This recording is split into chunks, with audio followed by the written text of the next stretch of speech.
శ్రీ మహాజనాధిపతి నమః. ధర్మరాజుకి రాజులందరూ సమర్పించిన కానుకల గురించి వర్ణన చేసిన తర్వాత ఈ రాజులందరూ కూడా మహాధన సమూహాలు సమర్పణ చేశారు. మేరు మందర పర్వతాల మధ్య ప్రవహించేటువంటి శైలోదము అనే నది ఉంది. ఆ నదికి ఇరువైపులా ఉన్నటువంటి వెదురు బొండులు ఉంటాయి. అక్కడ కస, ఏకాసన, అర్హ, ప్రదర, దీర్ఘవేణు, పారద, పులింద, తంగన, పరతంగన ఈ దేశాలు ఉన్నాయి. ఈ దేశాల అధిపతి రాజులు చీమలు కూడబెడతాయట, పిపీలికం అనే బంగారం. దాన్ని ద్రోణ పరిమాణం కలదాన్ని కుప్పలుగా తెచ్చారు అన్నారు.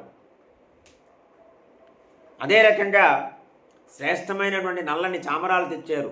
చంద్రకాంతితో ఉండే తెల్లని చామరాలు తెచ్చారు. హిమాలయ పుష్పాల నుంచి పుట్టినటువంటి రుచికరమైనటువంటి వధువుని తెచ్చారు. ఈ పర్వత ప్రాంతాల్లో ఉండే రాజులు తర్వాత ఉత్తర కురు దేశాల వాళ్ళు కూడా గంగాజల సముద్భూతమైనటువంటి హారాలుగా కూర్చదైనటువంటి రత్నాలను తెచ్చారు. ఉత్తర కైలాసం నుంచి ఔషధులు తీసుకొచ్చారు కానుకలుగా. హిమవంత పర్వతానికి అవతల వైపు సూర్యోదయగిరి ప్రాంతంలో నివసించేటువంటి రాజులు, సముద్ర తీరంలో ఉన్నటువంటి కారుష దేశపు వాసులు, లోహిత్య పర్వత ప్రాంతంలో ఉండేటువంటి వారు, వీరందరూ కూడా ఫలమూలాలు తింటూ ఉంటారు. చర్మ వస్త్రధారణ చేస్తారు. పూర్వమైనటువంటి శస్త్రాలు ధరిస్తారు.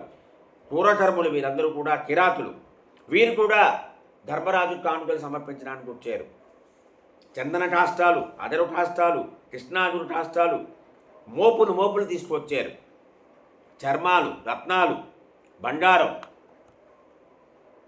గంధద్రవ్యాలు, రాసులు తీసుకొచ్చారు. ఎవరు తెచ్చారు? కిరాత దేశవాసులు తీసుకొచ్చారు.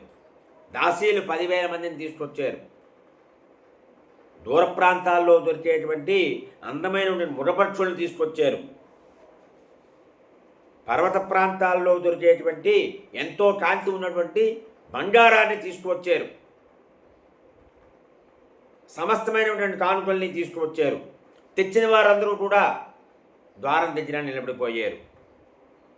కిరాత, దరద, దర్వ, శూర, యమట, ఔదుంబర, దుర్విభాగ, పారద, బాల్లీక, కాశ్మీర, కుమార, గోరక, హంసటాయన, శిబి, త్రిగర్త, యౌధేయ, భద్ర, కేటయ, అంబష్ట, కౌకుర, తార్క్ష్య, వస్త్రప, పహ్లవ, వసాతల, మౌలేయ, కుద్రక, బాలవ, సౌండిక, కుకుర, సాట, అంగ, వంగ, పుండ్ర, సానవచ్చ, గయ ఇంతమంది ఉత్తమటలు సంజాతులందరూ కూడా, శ్రేష్ఠులైనటువంటి వారందరూ కూడా, క్షత్రియులందరూ వందల కొద్దీ బారులు తీరి నిలబడ్డారు యుధిష్ఠిరుడి ధనం సమర్పించడం కోసము. వంగ, కళింగ, మగధ, తామ్రలిప్త, పుండ్రక, దౌబాలిక, సాగరక, పత్రోర్ణ, శైశవ, కర్ణప్రావరణ మొదలైనటువంటి అనేక క్షత్రియ వంశాల రాజులందరూ కూడా, భూపతులందరూ కూడా ద్వారం దగ్గర నిలబడ్డారు. అప్పుడు ద్వారపాలకులు చెప్తున్నారట, మంచి కానుకలు తెచ్చినట్టు మీ అందరికీ కూడా నిశ్చిత సమయంలో ప్రవేశం లభిస్తుంది అని ప్రకటన చేస్తున్నారట.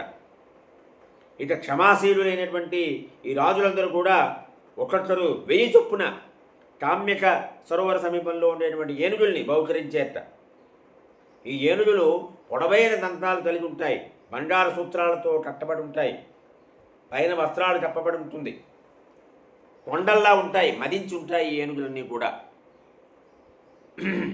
అనేక మంది భూపాల జనాలు అనేక దిక్కుల నుంచి వచ్చారు.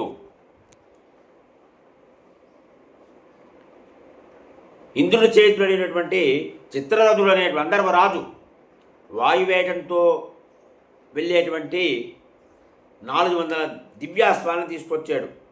తుంబురుడనే గంధర్వరాజు మామిడాకుల రంగులో ఉన్నటువంటి బంగారు హారాలతో అలంకరించినటువంటి 100 గుర్రాలను తీసుకొచ్చాడు. మత్స్యదేశపు రాజు విరాటుడు బంగారు హారాలు కలిగిన 2000 మతప్రేలులు తెచ్చాడు. వసుదానుడు అనే రాజు పాంసు రాష్ట్రం నుంచి 26 ఏనుగులు, జవసత్వాలు ఉన్నటువంటి 2000 గుర్రాలు నివేదన చేశాడు. ద్రుపదుడు దాసీ సహస్రాన్ని తీసుకొచ్చాడు. 10,000 మంది దాసులను తీసుకొచ్చాడు భార్యలతో పాటుగా. గజాలు పూల్చినటువంటి 26 రథాలు తీసుకొచ్చాడు. సమస్త రాజ్యాన్ని కూడా పాండవుల వశం చేశాడు. వాసుదేవుడు అర్జునుని ఆదరించి 14,000 ఏనుగులు ఇచ్చాడు. ఇక అర్జునుడు ఏది చెప్పినా శ్రీకృష్ణుడు నిశ్చయంగా చేస్తాడు. కృష్ణుడు యొక్క ఆత్మ అర్జునుడు, అర్జునుడి యొక్క ఆత్మ శ్రీకృష్ణుడు. పార్థుడు కృష్ణుడి కోసం ప్రాణాలు కూడా సమర్పణ చేస్తాడు. ఇక మినిమిట్లు కొలిపేటువంటి మణిరత్నాలు, బంగారము అన్నీ తెచ్చారు చోళ పాండ్య రాజులు.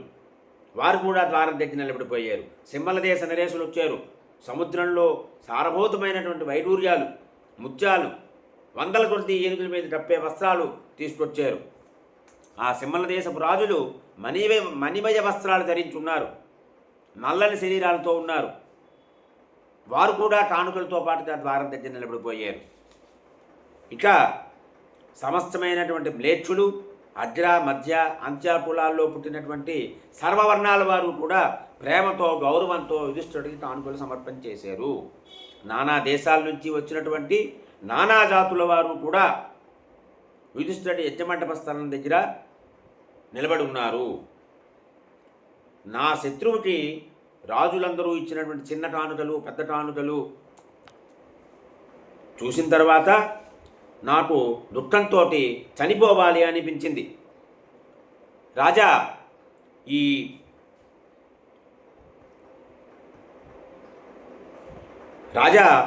ఈ పాండవులలో సేవకుల గురించి చెప్తాను. పాండవులకు ఉన్న సేవకులు యుధిష్ఠుడు వారందరికీ కూడా పక్వాహారము అపక్వాహారం కూడా ఏర్పాటు చేశాడు. 3 పద్మాల 10,000 గజారోహకులు ఉన్నారు, అశ్వారోహకులు ఉన్నారు. అద్భుత సంఖ్య అంటే 10 కోట్లు రథాలు, అసంఖ్యాకమైనటువంటి కాల్బలం ఉన్నది. యుధిష్ఠుడి యజ్ఞంలో ఒక చోట అపక్వాహారం కొలుస్తూ చూస్తున్నారట, ఇంకో చోట పక్వాహారం అంటే ఉడికినటువంటిది ఉడకనిది. అంటే ఎవరికైనా నియమాలు ఉంటాయి. వండినటువంటి పదార్థం తినని వాళ్ళు కొంతమంది ఉంటారు, వారికి వండినటువంటి పదార్థం.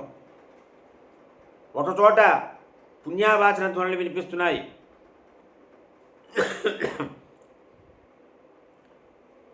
ఇక్కడ ఈ యుధిష్ఠుడి గృహంలో సర్వవర్ణాల వారు వచ్చారు. వచ్చిన వాళ్ళు తినకుండా ఉన్నవాడిని కానీ, తాకకుండా ఉన్నవాడిని కానీ, అలంకరింపబడని వాడిని కానీ, గౌరవం పొందని వాడిని కానీ నేను చూడలేదు. 88,000 స్నాతకులకి అతడు భరణ పోషణాలు కలిగిస్తున్నాడు. ఒక్కొక్కరికి 30 మంది దాసదాసీ జనాలను ఏర్పాటు చేశాడు. వారు ఎప్పుడు కూడా ప్రీతి చెంది సంతృప్తి చెంది యుధిష్ఠుడికి శత్రునాశనం కలగాలి అని దీవిస్తున్నారు. ఇక 10,000 మంది ఊర్ధ్వరేతులైనటువంటి యతీశ్వరులందరూ కూడా యుధిష్ఠుడి గృహంలో బంగారు పళ్ళాల్లో భుజిస్తున్నారు.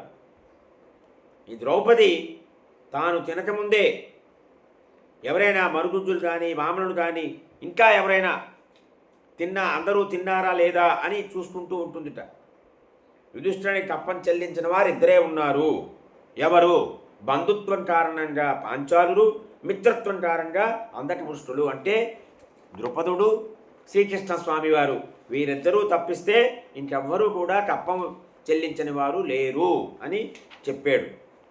స్వస్తి ప్రజాభ్య పరిపాలయంతాం న్యాయేన మార్గేణ మహిషాః గోబ్రాహ్మణేభ్యः శుభమస్తు నిత్యం లోకా సమస్తా సుఖినో భవంతు. కాలే వర్షతు పర్జన్యః పృథివీ సస్యశాలిని దేశోऽयं శోభరహితో బ్రాహ్మణాः సంతు నిర్భయాः అపుత్రా పుత్రిణः సంతు పౌత్రిణः అదనా సదనా సంతు జీవంతు శరదాం శతం. స్వస్తి.